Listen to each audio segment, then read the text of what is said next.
la mayor gente posible. Y bueno, la semana pasada iniciamos una serie que se llama Makairos, que es la traducción en griego de la palabra bienaventuranza. Tengo hoy la oportunidad de continuar la serie gracias a la confianza de Jorge de poder hoy compartir, y es un privilegio que siempre honro y valoro mucho. Y hablábamos de cómo Makairos va más allá de estar feliz o sonreír, sino que tiene que ver con una plenitud profunda. Como en el Antiguo Testamento Dios dio su ley en un monte, una ley difícil de seguir, y aquí Jesús en un monte sentado como un maestro está enseñando al rey mismo los estatutos del reino, y habla de cómo ser feliz, de cómo disfrutar la vida. Veíamos como Makairos y la naturaleza de esta plenitud y felicidad es algo que está ligado a la naturaleza de Dios, y como tú y yo, cuando seguimos a Dios, podemos disfrutar de la misma alegría que Cristo tiene al compartir su naturaleza. Entonces, en este mundo donde hay tanta aflicción, duda, temor, qué mejor que tener una guía, unos principios de cómo ser verdaderamente felices. No solo de la cara para afuera y aparentando, sino de lo profundo del corazón hacia lo más exterior. Y estas bienaventuranzas no son reglas que tenemos que seguir. Nos está hablando de cómo es el carácter de los ciudadanos del cielo. Y si tú vives conforme un ciudadano del cielo, vas a poder disfrutar los beneficios de los ciudadanos del cielo. Muchas veces vivimos bajo las aflicciones de este mundo porque seguimos comportándonos bajo los patrones de este mundo. Entonces, la semana pasada vimos los primeros 4 bienaventuranzas. Hoy vamos a ver las últimas 4, y sé que Dios va a tocar nuestros corazones y darnos vida. Este es un mensaje de esperanza, de fe, de alegría, y si tú hoy estás aquí es porque Dios quiere dar algo hoy en tu corazón. Entonces me gustaría que oráramos. Si me gustas acompañarme, puedes cerrar tus ojos. Y Padre, te damos gracias por esta mañana, Dios. Gracias por tu presencia en este lugar. Espíritu Santo, que no sea solo escuchar tu palabra, sino que la podamos poner en práctica, que nuestros corazones sean una buena tierra. Y Espíritu Santo, dirige las palabras para hablar este mensaje que me diste para tu iglesia, Padre, y que pueda ser un mensaje que cae en una tierra que da fruto al 30, al 60 y al 100 por uno. Que verdaderamente podamos vivir como bienaventurados. En el nombre de Jesús. Amén. Muy bien. Bueno, estoy muy emocionado. La semana pasada alguien me decía, es que ibas como a 2x, como que ibas súper rápido, ¿no? Como al doble.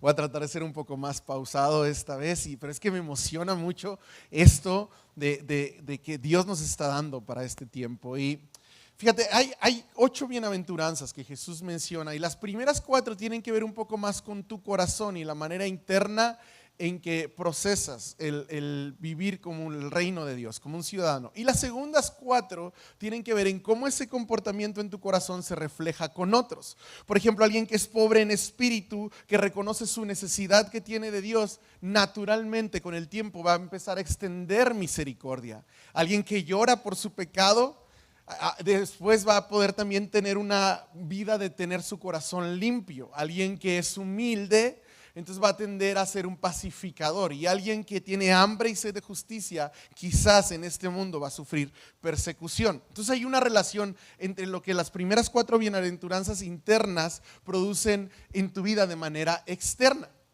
Y continuando, estas bienaventuranzas las encuentras en Mateo 5, al principio del Sermón del Monte. Y yo les decía el domingo pasado, no sé si estuviste, quizás no, pero cuando Jesús hace esto, Él se sentó.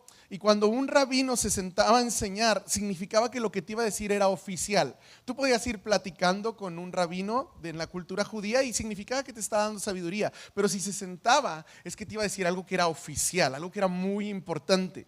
Ahora Jesús toma este tiempo y se sienta, y la Biblia lo documenta precisamente para que nos demos cuenta que es un momento muy importante donde el Rey del universo nos está diciendo cómo funciona su reino de una manera muy clara. Entonces, si vamos a Mateo 5, vamos a encontrar las bienaventuranzas. Y antes de eso, yo quería hablarte de algo que había en la cultura romana que se llamaba patria opitestas, ¿sí?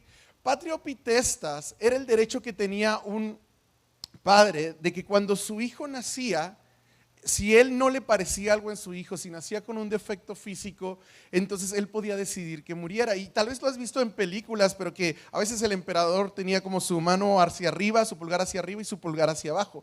Pero no era una costumbre exclusiva de los emperadores. El padre de familia, al ver nacer a su hijo, podía extender su pulgar hacia arriba o extender su pulgar hacia abajo. Y si él extendía su pulgar hacia abajo, el niño era ahogado de inmediato y ahí terminaba.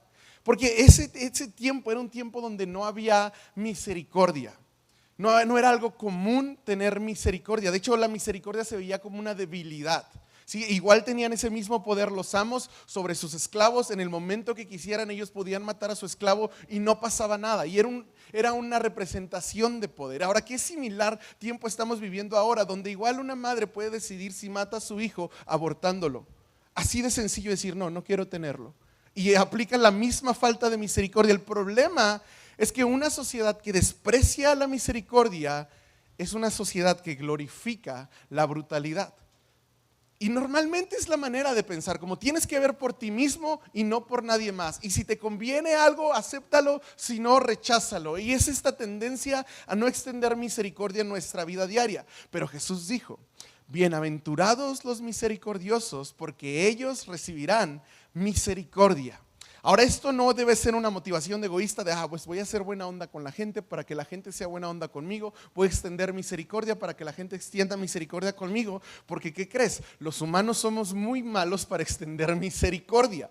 Si tú dices, bueno, es que Jesús dijo que iba a recibir misericordia, voy a extender misericordia hacia las personas, probablemente no las vas a recibir de las personas. Cuando Jesús aquí está hablando de los bienaventurados los misericordiosos, porque recibirán misericordia, está hablando de una misericordia que recibes de Dios. Ahora, la palabra misericordia está utilizando el griego elemon, que significa beneficencia o caridad. Y la palabra similar con la que lo tradujeron para el Antiguo Testamento es hesed, que es una de las palabras más usadas para describir a Dios.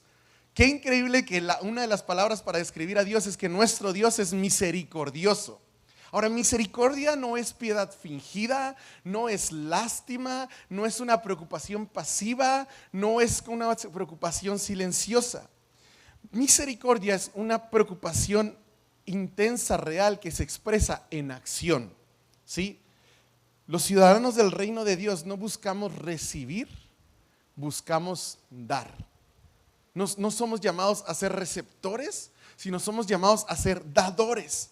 Misericordia es suplir la necesidad de las personas, es amar al rechazado, perdonar al ofensor, ser paciente con el desesperante, y nosotros somos llamados a dar, a acompañar a los solitarios, a consolar a los afligidos. Eso es extender misericordia. Y fíjate que es bien interesante, porque acuérdate que está diciendo bienaventurados, muy felices los que pueden dar misericordia. Proverbios, en contraste, Proverbios 11:17 dice, el hombre misericordioso se hace bien a sí mismo, pero el cruel a sí mismo se hace daño. Entonces el camino de la plenitud de la felicidad es ser misericordioso. Pero si tú decides ser cruel con alguien y tú puedes decir, es que se lo merece, es que yo cómo voy a perdonar, es que cómo lo voy a atender, y tú piensas que estás dañando a la otra persona, pero quien se daña cuando no extiendes misericordia eres tú mismo. Entonces, y lo puedes ver en Jesús, pero te lo voy a leer. Santiago 2:3 dice, porque el juicio será sin misericordia para el que no ha mostrado misericordia. Y ahorita lo cantábamos. Y dice, la misericordia triunfa sobre el juicio. Ahorita cantábamos, tu gracia triunfa sobre el juicio, y está basado en este versículo de Santiago 2:3 que dice, la misericordia triunfa sobre el juicio. Entonces, lo que hubo primero en Dios fue misericordia hacia el hombre. Dios tuvo misericordia hacia el hombre, inspirada en su amor y manifestada o expresada con su gracia. Ahora, la misericordia, porque Dios es un Dios justo y misericordioso, y no sé si eso te puede causar conflicto, de cómo la misericordia de Dios puede ir más allá que su justicia. Es como que dices, bueno, pero es que Dios es un Dios justo. Dios mismo, cuando se está presentando a Moisés, le dice, yo soy Dios justo y misericordioso, pero que no puedo pasar por alto el pecado. ¿Sí? Entonces, la misericordia no es no le das a alguien lo que se merece. pero alguien tiene que recibir ese merecido. Sí, cuando Dios extiende misericordia, no es como que cierra los ojos como si, ay, no pasó nada, yo extiendo misericordia hacia tu pecado, pero voy a hacer como que no veo, porque entonces no sería justo. La misericordia y la justicia están ligadas. Ser misericordioso es llevar la carga de alguien más, no es pasar por alto la culpa. Y la misericordia de Dios se ve expresada en nuestras vidas en que Cristo llevó la carga de nosotros. Entonces no es como que Dios dejó de ser justo para extender misericordia a la humanidad. No, Dios decidió llevar la carga de nuestro pecado sobre Jesús para que nosotros pudiéramos disfrutar la misericordia. Y Dios fue increíble porque Dios no solo dio misericordia, sino también nos dio gracia. Y la misericordia es que tú no recibes lo que te mereces, pero la gracia es que recibes un regalo que no te mereces. Y Dios hizo las dos cosas. Dios no solo perdona nuestros pecados y no nos da el castigo que merecemos, sino, y es una parte que hace, y ese castigo fue depositado sobre Jesús, pero encima de eso nos da un regalo que no merecemos, y es la salvación. Entonces, ser misericordioso es llevar la carga de alguien más. Es decir, esta persona se merecía esto y yo quisiera que esta persona sufriera, pero en su lugar yo voy a llevar su carga y voy a tener misericordia. No es ignorar el costo. Ser misericordioso es pagar el costo. Ahora la pregunta es aquí, ¿nosotros somos duros? O sea, dice la Biblia en Santiago que el juicio de Dios estaba más abajo que la misericordia de Dios. O sea, la misericordia de Dios triunfó sobre el juicio porque Dios decidió hacer justicia a través de Jesús. Ahora, en nuestra vida, ¿qué triunfa? ¿La dureza y el juicio o la misericordia? Cuando estamos en una discusión queremos juicio. Cuando pasamos por una injusticia queremos juicio. Cuando alguien que nos dañó ahora necesita ayuda queremos juicio. O decimos misericordia. Jesús dijo en Lucas 6:36, sean ustedes misericordiosos, así como su Padre es misericordioso.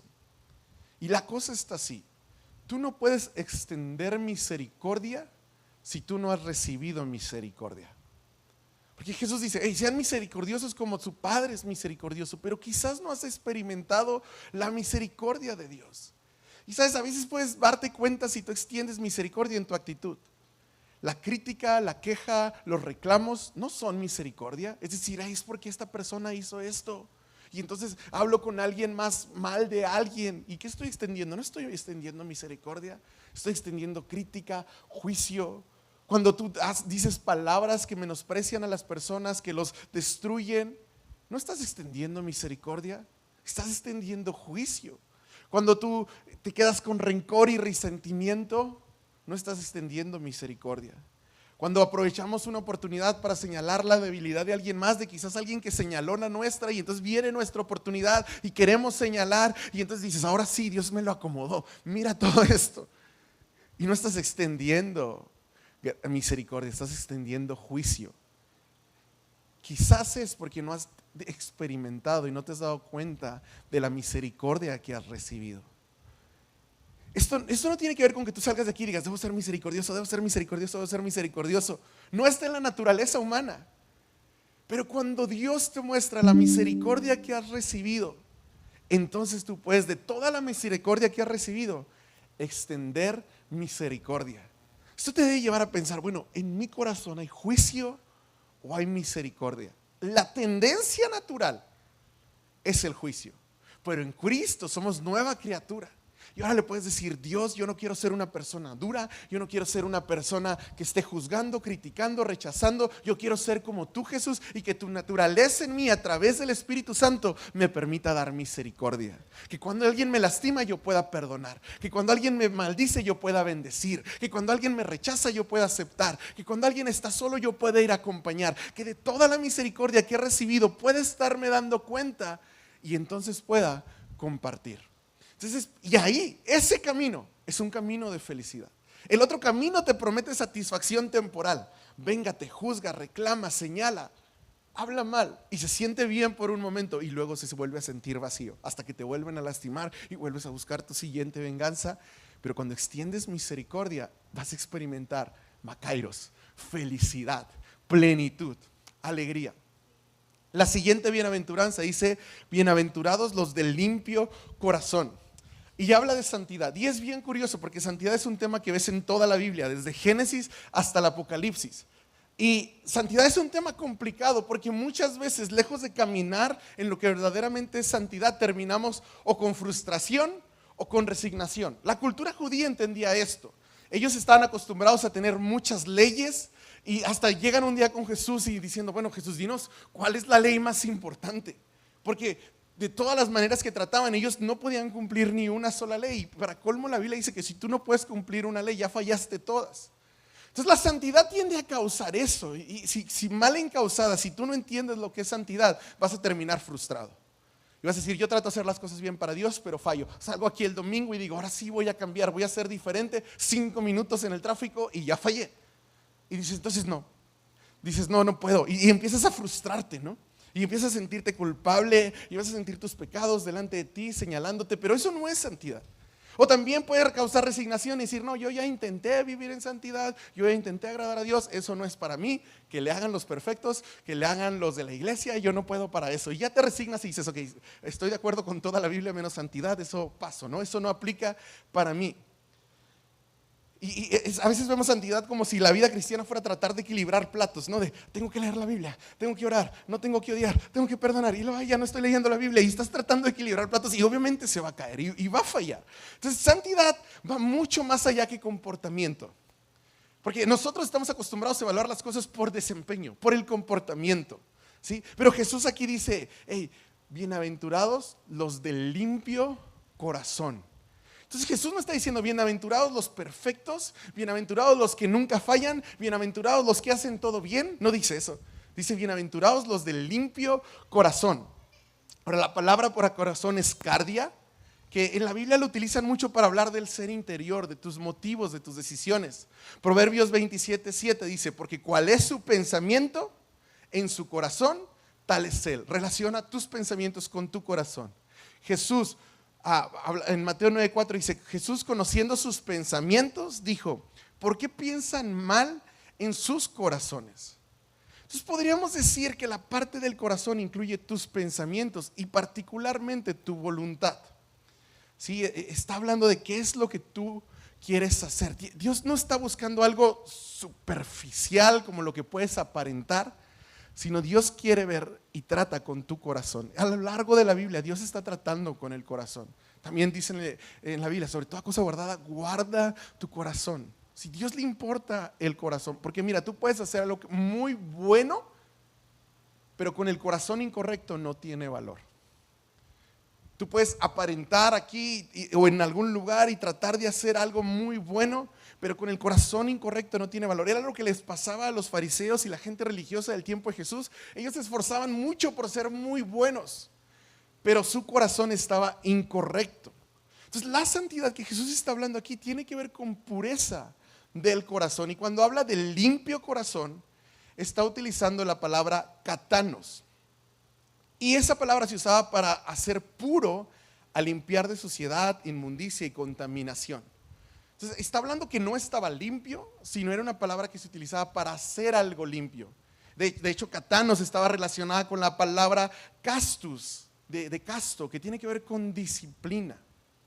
Lo que te estoy tratando de decir es que la santidad de Dios no es una santidad que alcanzas, es estar constantemente limpiando tu corazón. Y eso es pureza. Es decidir, voy a caminar hacia Dios y si hoy me está mostrando este pecado, voy a limpiarlo. Voy a katanos, voy a estarlo ahí, que quede limpio, que quede brillante. Y cuando quedo eso, y hay otra manchita acá. Bueno, ahora voy a limpiar esto. Pero estoy avanzando en la dirección de llevar una vida que le agrade a Dios. Entiendo que no puedo decir, ok, a partir de mañana no hay ninguna mancha en mi vida. No, pero tengo una dirección definida. Tengo una voluntad de llevar una vida de pureza, de ir limpiando mi corazón. Es la disciplina de mantenerte íntegro, de mantenerte en la misma dirección. Porque a veces es como, ahora sí me voy a entregar. Y luego, ay no, pero qué flojera ir a la iglesia. No, ahora sí ya no voy a guardar más rencor. No, pero a esta persona sí nomás no la voy a perdonar. Entonces es como si no tuvieras una dirección definida.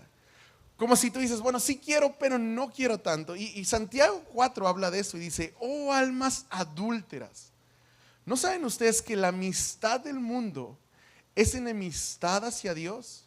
Por tanto, el que quiere ser amigo del mundo se constituye enemigo de Dios. La pureza de corazón, más que decir perfección, es definir una dirección. Yo voy hacia Dios y lo que Él me muestre que esté mal, lo voy a sacar a la luz, lo voy a confrontar, lo voy a limpiar. Entendiendo que ese va a ser mi corazón puro delante de Él. Y es una disciplina, lo voy a tener que estar haciendo. Voy a tener que volver a limpiar, voy a tener que volver a entregarme, voy a tener que volver a rendir. Pero voy caminando en esta dirección. No es como, hoy sí quiero, pero mañana no. O esto sí me gusta de Dios, pero esto no. Y entonces la Biblia dice, hey, adúltero, porque estás diciendo que estás con Dios, pero en escondidas, cuando nadie te ve, tú estás caminando en otra dirección. Ahora, ¿cómo resuelves eso?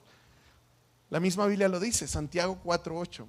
Acérquense a Dios y Él se acercará a ustedes. Limpien sus manos pecadores y ustedes de doble ánimo, ojo, purifiquen su corazón. Bienaventurados los de corazón puro.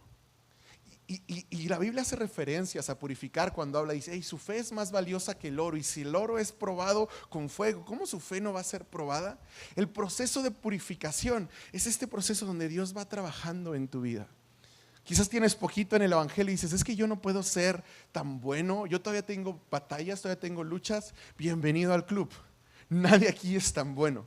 Todos tenemos batallas, todos tenemos luchas. Lo único que estamos seguros es que hemos decidido seguirle y no cambiar de dirección. Y en el proceso Él nos muestra, es que esto está mal en tu vida, y tú mismo te vas dando cuenta a través de mensajes, a través de la palabra, a través de su voz en tu vida diaria, y te das cuenta que algo está mal, y entonces dices, Dios, ayúdame a limpiarlo, Dios, ayúdame a quitarlo. Y si tienes que ir y pedir perdón, ir y restituirlo, lo vas a hacer, pero no es un camino de perfección, es un camino de corazón. El deseo más profundo de los redimidos debe ser por la santidad, aún cuando el pecado frena el cumplimiento de este deseo. Pero tú dices, hacia allá es mi dirección, yo quiero tener un corazón puro. Y en este proceso de tener un corazón puro es fácil caer en la trampa y decir, bueno, yo creo que ahí la llevo porque no estoy tan mal como esta persona. Pero sabes, el estándar de pureza es 100% puro. 100% puro. Entonces tenemos mucho que trabajar en nuestra vida. Pero Dios te dice, en ese camino de pureza, Jesús dijo, si tú trabajas por tener tu corazón puro, bienaventurado. Y no solo bienaventurado, sino la gente va a decir, mira, es un hijo de Dios. Y la gente y tú vas a poder ver a Dios. Bienaventurados los de puro corazón, porque ellos verán a Dios. ¿Y sabes qué pasa? Cuando tu corazón lo vas limando, y tal vez apenas en un área, ¿no? Tal vez puedes empezar a tratar con rencor, tal vez puedes empezar a tratar con un hábito oculto, y entonces dices, Dios, yo quiero ser puro, ayúdame, y lo sacas a la luz y lo enfrentas, y entonces empiezas a ver a Dios obrar en esa área de tu vida. Por eso dice, bienaventurados los de puro corazón, porque ellos verán a Dios. Pero cuando tú empiezas a permitir el pecado y permitir que tu visión se opaque y permitir que algunas cosas sucedan en lo oscuro y no pasa nada, de repente te cuesta ver a Dios. Y de repente dices, pues ¿para qué voy a la iglesia si esto nunca cambia? Sí, es el camino de la pureza donde está la bendición de poder ver a Dios obrar en tu vida. Es el camino de reconocer lo que tú no puedes hacer, cuando entonces puedes ver cómo Dios hace lo que tú pensaste que nunca ibas a lograr. Es el camino de reconocer, Dios, tengo esta debilidad, he tenido años con esta debilidad, pero hoy decido que quiero caminar para tener un corazón puro, y entonces vas a ver a Dios obrar como un libertador. Es a través de la pureza que podemos conocer a Dios. ¿Cómo puedes hacer esto? Gálatas 5:16 dice, anden por el Espíritu y no cumplirán el deseo de la carne. La lucha contra el pecado no es contra el pecado. La lucha contra el pecado es por estar más con Dios. Y en el proceso que pasas tiempo con Él, que lo escuchas, que es su palabra, que vienes a la iglesia, que te metes en instituto, que te involucras con otras personas que tienen fe, que eres parte de un grupo, en ese proceso donde tú buscas estar más con Dios, Él va purificando tu corazón. Entonces, ¿cuál es el camino para la santidad? Es el camino con el Espíritu Santo. Y Él genera santidad en tu vida. Entonces, la quinta bienaventuranza, la semana pasada vimos, fue bienaventurados los misericordiosos. Vas a recibir misericordia. Ahora es corazón puro. Y luego sigue diciendo, bienaventurados los que procuran la paz, ¿sí? Porque ellos serán llamados hijos de Dios. Y fíjate, Hay una cita que dice, en este tiempo, en una frase que sacó alguien, dice: la paz es ese glorioso momento de la historia donde todos se detienen para recargar las armas. Como ese es el momento de paz, solo en lo que la gente vuelve a prepararse para recargar. Del año 36 antes de Cristo a la fecha ha habido más de 14,600 guerras. De 1945 a la fecha ha habido más de 70 guerras. De 1958 a la fecha más de 100 naciones se han involucrado en conflictos armados.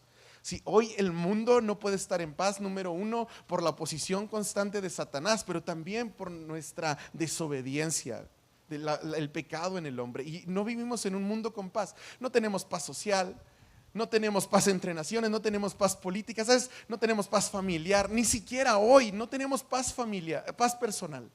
Mucha gente luchando con ansiedad, luchando con angustia, porque no puede, luchando con culpabilidad. Y ni siquiera tenemos paz en nosotros mismos. Vivimos en un tiempo de guerra, de conflicto. Y Jesús dice: bienaventurados los que buscan la paz, los que procuran la paz.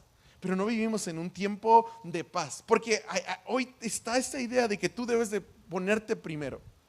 Hasta está esta idea de no, por tu paz mental te tienes que alejar de ciertas personas, por tu paz mental no tienes que hablarle a otras personas, tuviste un conflicto, no te preocupes, no vuelvas ahí, por tu paz mental. Y entonces está como esta cultura de ponte tú primero, y si te pones a tú primero vas a estar bien. Pero déjame decirte una cosa: cuando nosotros somos los primeros, la paz es el último. Cuando nosotros estamos en primer lugar, la paz está en último lugar. Y piensa en tu último conflicto con una persona, quizás la última discusión con tu pareja fue porque tú te pusiste primero. Y cuando tú estás en primer lugar, la paz está en último lugar. Pero Jesús nos está llamando a ser pacificadores. Bienaventurados los que procuran la paz, pues serán llamados hijos de Dios. Y no solo nos está llamando a procurar la paz en nuestra vida, pero fíjate lo que dice 2 Corintios 5:18, dice: y todo esto procede de Dios, quien nos reconcilió con Él mismo por medio de Cristo. La primera paz que Dios hizo fue con Él. Y lo dice: y nos dio el ministerio de la reconciliación. O sea, Dios no solo nos llamó a, ok, quiero que estés en paz y no te pelees. Entonces, yo estoy en paz, yo no me peleo con la gente.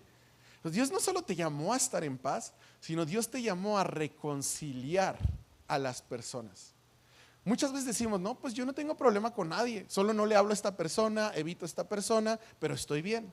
O sea, no es que no tenga problemas, solo es como prefiero pasar de largo. Pero la paz de Dios no es evitar el conflicto. La paz de Dios no es decir: no, voy a hacer como si nada pasara. La paz de Dios es detener el conflicto, evitar el conflicto, resolver el conflicto realmente. Porque mira, el humano lo más que puede hacer es, bueno, una tregua, vamos a dejar de pelearnos y ya. Y esa es nuestra paz, pero el conflicto está ahí. No, ya no hay que decirnos esto porque, ay no, y ya. Pero no se ha resuelto. La paz de Dios tiene que ver con confrontas los problemas, resuelves los problemas y encuentras la forma de crear un puente entre las dos cosas que estaban separadas. Ahora, esto es como anticultura, porque nosotros es como: no, yo con esta persona me peleé, no me pidas que vuelva a hablar con ellos. No, yo esto no. Pero Jesús está diciendo: hey, ustedes tienen que ser pacificadores. Porque cuando tú buscas la paz y dices: ok, aquí hay un conflicto, a ver, ¿cómo lo resolvemos? Ya lo resolvimos, no voy a evitarlo, voy a resolverlo. Y ahora no solo lo vamos a resolver, vamos a crear un puente. Vamos a encontrar la forma de que esté. Y esto es muy incómodo. Es muy incómodo tener que andar de pacificador. No, muy apenas puedo con mi propia paz y no pelearme, y ahora tengo que andar de pacificador. Pero es lo que Dios nos llama a hacer. Dice que Él nos dio el ministerio de la reconciliación. La paz de Dios tiene que ver con resolver el conflicto, no evadir. La verdadera paz no es no tener conflictos, porque también te puedes decir al ser humano: no, ya cuando me voy a pelear mejor me alejo. No, como se está poniendo muy fea la cosa, me fui. No, la paz de Dios no es no tener conflictos. La paz de Dios es poder resolverlos y unir a las personas involucradas. Si la paz de Dios fuera no tener conflictos, pues nos encerramos y nunca le hablamos a nadie. Y al menos el único conflicto que vas a tener son todos los que vas a tener contigo mismo. Pero eso no es la paz de Dios. La paz de Dios es: ok, vamos a enfrentar este conflicto, vamos a resolverlo y vamos a unirlo. Bienaventurados los pacificadores. O sea, y es difícil, porque fíjate que dice: bienaventurados los pacificadores, porque serán llamados hijos de Dios. Y qué triste que muchos de la reputación de los cristianos sean como gente conflictiva. O qué triste que en la iglesia haya tantos conflictos. Que los hijos de Dios, que deberíamos de ser pacificadores, somos guerreros, somos peleadores. Dice, ay, bienaventurados los pacificadores, porque ellos van a ser llamados hijos de Dios. Jesús mismo dijo, cuando la gente vea cómo se aman, van a saber que son mis discípulos. Y a veces este mundo dice lo contrario, dice, no, ¿te fijas cómo se pelean los cristianos? Es que son cristianos. Que lejos está de lo que debe ser. Pero dice, hey, hay un camino de bendición, de alegría, cuando tú dejas de evadir los conflictos y buscas la reconciliación. ¿De dónde viene esta paz? ¿Cómo la consigues? Fíjate, Hebreos 12:14 dice, busca la paz con todos. Fíjate, con todos, ¿no? Dice, busca la paz con la mayoría de la gente, con la que es fácil de amar. Dice, busca la paz con todos. Y la santidad, sin la cual nadie verá a Dios. Es que las bienaventuranzas, es que Jesús es muy bueno predicando. Puso, hey, vas a buscar la paz con todos después de que buscas tener un puro corazón. ¿Sabes? El problema es que el pecado es el origen de todo conflicto. Todos los conflictos que tú has tenido está involucrado un pecado tuyo. No estoy diciendo para que no te dije esto de que el pecado es el origen de todo el conflicto para que pienses cómo pecó la persona con la que tuviste un conflicto. No, es por cómo tu pecado afecta para los conflictos. Santiago 3:17 dice, pero la sabiduría de lo alto es primeramente pura, después pacífica, amable, condescendiente, llena de misericordia. La única forma de tener menos conflictos es llevar un corazón más puro. Por eso está esta bienaventuranza después de eso. Y si tú trabajas en tu corazón puro, vas a tener menos conflictos, vas a poder extender misericordia, vas a poder amar. Me encanta esto, el Padre es la fuente de paz. Tú puedes ir con Dios y Él te llena de paz. Cristo, cuando vino aquí en la tierra, fue la manifestación de la paz. Si tú quieres ver cómo es la paz, ve a Cristo. Pero el Espíritu Santo es el agente de paz sobre tu vida. El Espíritu Santo te puede llenar de paz, te puede dar la habilidad, la fuerza para poder estar tranquilo y poder reconciliar. Qué loco de verdad, porque esto no es un llamado a dejar de pelear, que lo hacemos, pero esto es un llamado a reconciliar. No te estoy diciendo, no, ya no te estés peleando, ya no hables con esta persona. No, ve, arréglate con esta persona. Y si sabes que alguien más tiene un problema, conviértete en un pacificador. Esto está súper loco, es muy, muy difícil. Pero fíjate esta frase y esta cala, pero es cierta. Una persona que no es un pacificador, o no es un cristiano, o es un cristiano desobediente. Y a veces abrazamos el conflicto en nuestro corazón como nuestra bandera. Pero hemos recibido tanta reconciliación de parte de Dios con Dios. Podemos estar con Él, podemos conocerlo. Él ha traído restauración en nuestras vidas. ¿Y por qué abrazar el conflicto? Quiero contarte una historia para... Ya casi me falta nada más media hora, ¿no es cierto? Es la historia de Stan Dale. Y por ahí hay una foto. Stan Dale fue con otro amigo. No conseguí la foto de Stan Dale, conseguí la foto de... Híjole, aquí tenía su nombre. Bueno, es su compañero de Stan Dale. Él es Phil Masters, ¿sí? Ellos decidieron irse a un lugar que se llama Irian Jaya en Indonesia, a ser misioneros en la tribu Yali. Ahora, los Yali eran muy extremistas. O sea, ellos eran como, tú haces algo que no es contra nuestras decisiones y se acaba tu vida. De hecho, ellos tienen como lugares en su territorio, tenían lugares en su territorio que eran sagrados. Y si de casualidad un niño caminaba en un lugar sagrado que estaba apartado para un dios, tomaban a ese niño, lo recogían y lo aventaban al río. Porque no fuera a ser que porque el niño pisó ese lugar sagrado fuera a caer una maldición sobre todos. O sea, así de radicales eran. Entonces, Stan Dale, igual que Phil Masters, que es el de la foto. No, regrésenle. Vamos ahí está, es Phil Masters. Déjenla ahí un ratito. Entonces, ellos estuvieron trabajando ahí, trataron de estar ahí, pero la gente no los quería, no les fue bien. Igual, aquí pueden ver a Phil con sus hijos. Stan Dale también fue con su esposa y sus 4 hijos. Esta tribu, los Yali, aparte de ser muy agresivos y radicales, eran caníbales. Entonces ellos sintieron la carga de ir ahí y Dios los llevó ahí, ¿no? Entonces una noche los atacaron. Stanley sobrevivió, fue al hospital, lo atendieron, había recibido 5 flechas, le atendieron, le sacaron las flechas, lo curaron y enseguida regresó ahí a volver a tratar de ahí a predicar. Y así estuvo por años.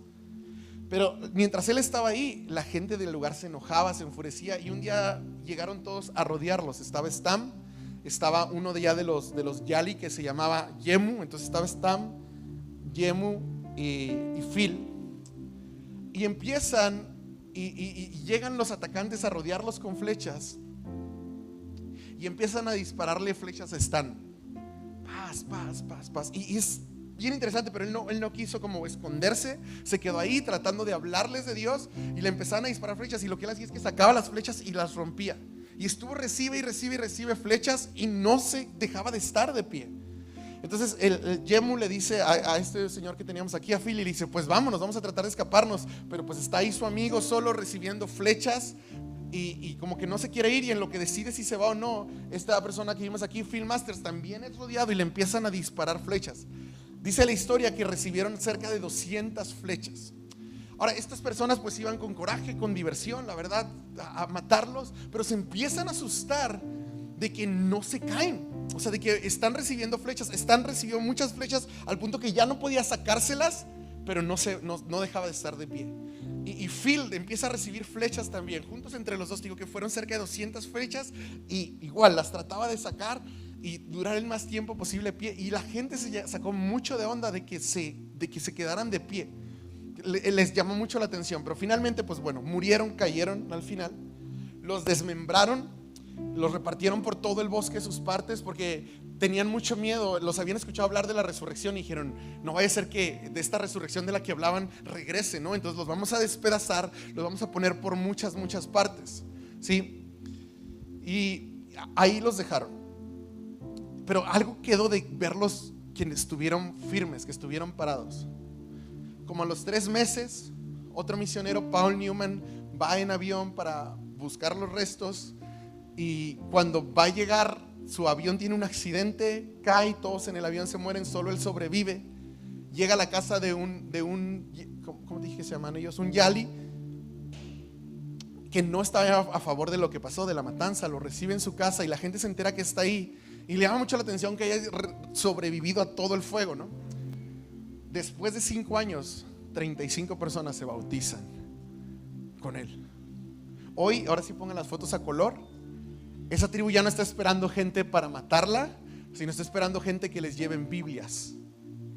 Costó el sacrificio de 2 hombres que eran papás de varios hijos y de un avión que ni siquiera pudo bajar la gente de ahí del accidente.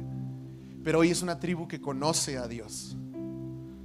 El hijo del primer hombre que te dije, pues era un bebé cuando pasó el accidente, pero después leyó los apuntes de su papá y decidió seguir a Cristo. Ellos tal vez no tuvieron una recompensa inmediata, pero hoy pueden ver desde el cielo, y algún día lo van a ver con Dios, a la gente que fue salva gracias a su valentía. Y lo que yo te quiero decir con esto es: la iglesia siempre se ha construido con sacrificio. El fundador de la iglesia, Cristo Jesús, fue sacrificado. Los 12 apóstoles sufrieron persecución. Las primeras iglesias que se tenían que esconder sufrían persecución. A lo largo de la historia, los momentos donde más ha crecido la iglesia a nivel global es cuando hay persecución. Y es bien raro, porque todas las bienaventuranzas son contracultura, pero aquí nadie asocia la felicidad con la persecución. Y Jesús dice: bienaventurados aquellos que han sido perseguidos por causa de la justicia, pues de ellos es el reino de los cielos. Bienaventurados serán cuando los insulten y persigan y digan todo género de mal contra ustedes falsamente por causa de mí. Regocíjense y alégrense, porque la recompensa de ustedes está en los cielos. Es grande, porque así persiguieron a los profetas que fueron antes de ustedes.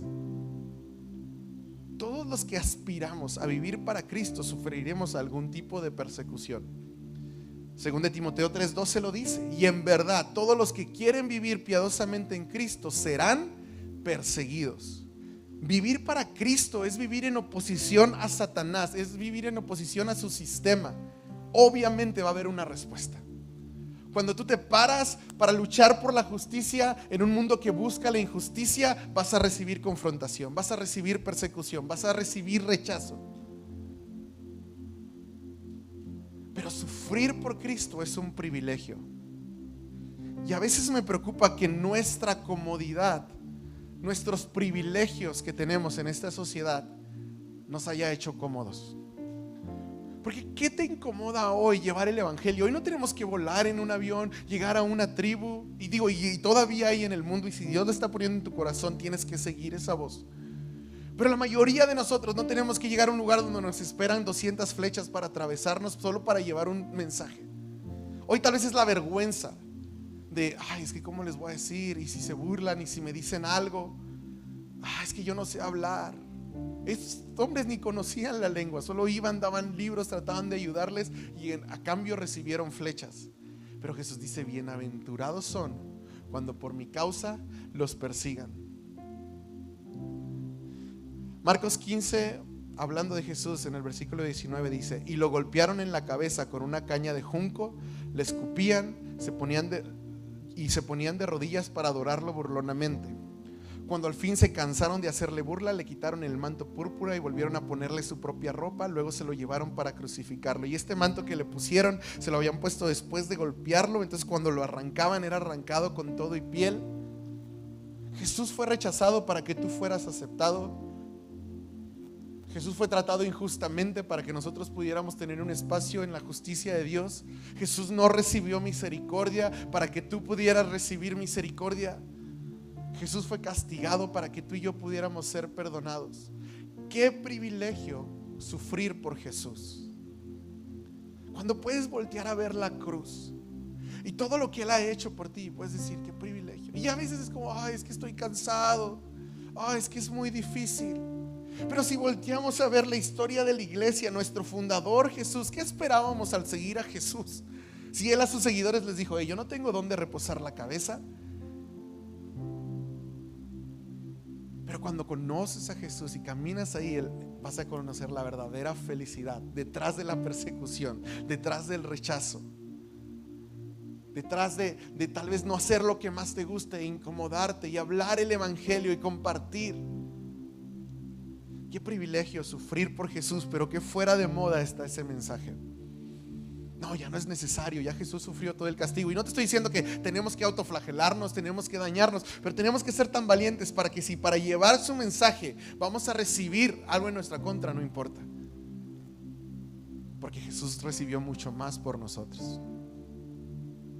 Cuando ves todas las bienaventuranzas, pobres en espíritu, llorar, ser humilde, tener hambre y sed de justicia, ser misericordioso, limpio de corazón, ser pacificador, ser perseguido, la verdad parece tan alto y tan difícil. Es como, pues yo no soy esa persona. Quizás yo estoy en la fase 1 de ser pobre en espíritu, o quizás estoy en la parte de llorar por mi pecado. Pero si tú dices: es que yo no sé cómo puedo cambiarlo, es que no está en ti, está en Jesús. Y donde tú no puedes, Jesús sí. Esta es la naturaleza de Cristo en nosotros. Esto no es para que tú salgas de aquí y digas: no, pues ¿para qué lo intento si de las 8 no doy ni una? Jesús está diciendo: miren, este es el camino, pero lo caminamos con Él, lo caminamos juntos. La idea de esto no es que te vayas condenando o culpando por donde te quedes corto, sino que reconozcas: Dios, ayúdame a crecer. Jesús, tú me puedes hacer alguien humilde. Jesús, tú me puedes hacer alguien que busca tener un corazón puro. Jesús, tú puedes hacer que yo sea un pacificador, aunque soy la persona más conflictiva que conozco. Jesús, tú me puedes hacer un pacificador, y Él lo va a hacer en ti. Lo que Jesús está diciendo es: vengan, recorran el camino del reino de los cielos, porque es un camino de verdadera felicidad. Ven, vive por tener un corazón puro, por ser humilde, por tener hambre y sed de justicia, y vas a encontrar la verdadera felicidad. Pero no es un camino donde Dios te está diciendo: a ver si lo puedes recorrer. No, es un camino donde Jesús te dice: ven, dame la mano y caminemos juntos. Y donde tú te caigas, yo te voy a levantar. Y donde tú falles, yo te voy a ayudar. Y cuando te sientas solo, que has fracasado, yo voy a estar ahí para consolarte. Es un camino que llevamos con Jesús. Y es un llamado a la iglesia a vivir una vida de esperanza, de fe y de verdadera alegría. A volver a enfocarnos en Jesús y decir: Jesús, si este es tu camino, si este es el camino que dices que es bienaventurado, vamos a darle. Tal vez voy a ir en pasito, bebé, pero voy hacia allá. Voy caminando en tu dirección. Si gustas cerrar tus ojos ahí donde estás.